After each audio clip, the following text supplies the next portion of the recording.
Praise the Lord, ஹல்லேலூயா. அந்த நாளில் நம்ம தியானிக்க இருக்கிற வசனம் யூதா எழுதின பொதுவான நிருபம் 3வது வசனத்தில், பரிசுத்தவான்களுக்கு ஒரு விசை ஒப்பு கொடுக்கப்பட்ட விசுவாசத்திற்காக நீங்கள் தைரியமாய் போராட வேண்டும் என்று உங்களுக்கு எழுதி உணர்த்துவது எனக்கு அவசியமாய் கண்டது. பரிசுத்தவான்களுக்கு ஒரு விசை கொடுக்கப்பட்ட அந்த விசுவாசத்திற்காக நீங்கள் போராட வேண்டும் அப்படின்னு யூதா சொல்கிறார். ஏன்னா நம்மளை பரிசுத்தமாக்குனது யாருன்னா பிதாவாகிய தேவன். பிதாவாகிய தேவனாலே பரிசுத்தமாக்கப்பட்டவர்கள் ஒன்று தான் அந்த வசனத்தை ஆரம்பிக்கிறார். அப்போது பிதாவாகிய தேவன் கொடுத்த அந்த ஒரு விசை கொடுக்கப்பட்ட அந்த விசுவாசத்திற்காக நீங்கள் தைரியமாய் போராடுங்கள் அப்படின்றார். எதற்காக நம்ம அந்த விசுவாசத்தை பாதுகாத்து கொள்ள தைரியமாக நம்ம போராடணும் அப்படின்னா, பக்க வழியாக ஒரு கூட்டம் சபைக்குள்ளே நுழைஞ்சிருக்குன்னு எடுத்துக்காட்டுறார். யார் அந்த கூட்டம், அவங்க என்ன பண்ணுறாங்க, அப்போ உங்கள் விசுவாசத்தை கெடுக்க வராங்க, அந்த விசுவாசத்தை நீங்கள் கொலைய விட்டுறாதீங்க, விசுவாசத்தை அழிக்கும்படி அவர்களுக்கு நீங்கள் ஒப்பு கொடுத்துறாதீங்க அப்படின்னு நீங்கள் தைரியமாக நீங்கள் போராடணும், இந்த கூட்டத்தை பார்த்தா நீங்கள் கண்டுகொள்ளணும் அப்படின்றதுக்காக இவர் இங்கே உணர்த்துறார்.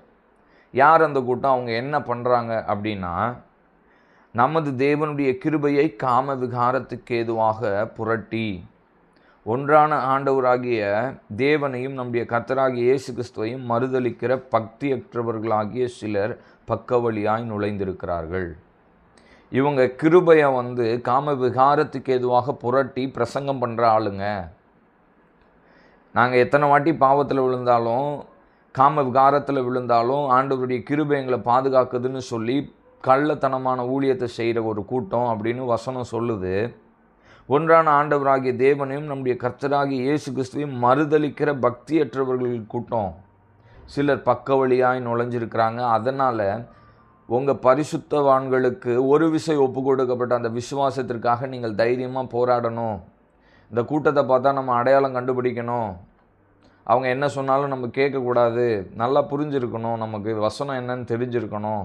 அதுக்காக தான் இவர் முன்னெச்சரிக்கையாக கொடுக்குறார். இவங்க பக்க வழியாக வர்றதுனால உங்கள் விசுவாசத்தை நீங்கள் கெடுத்துறாதீங்க, இந்த கூட்டத்தை பார்த்தா கண்டுகொள்ளுங்க, ஆண்டவர் பிடிக்காத ஒரு கூட்டம் இது, பக்தியற்ற கூட்டம் அப்படின்னு எச்சரிக்கைப்படுத்துகிறாரு.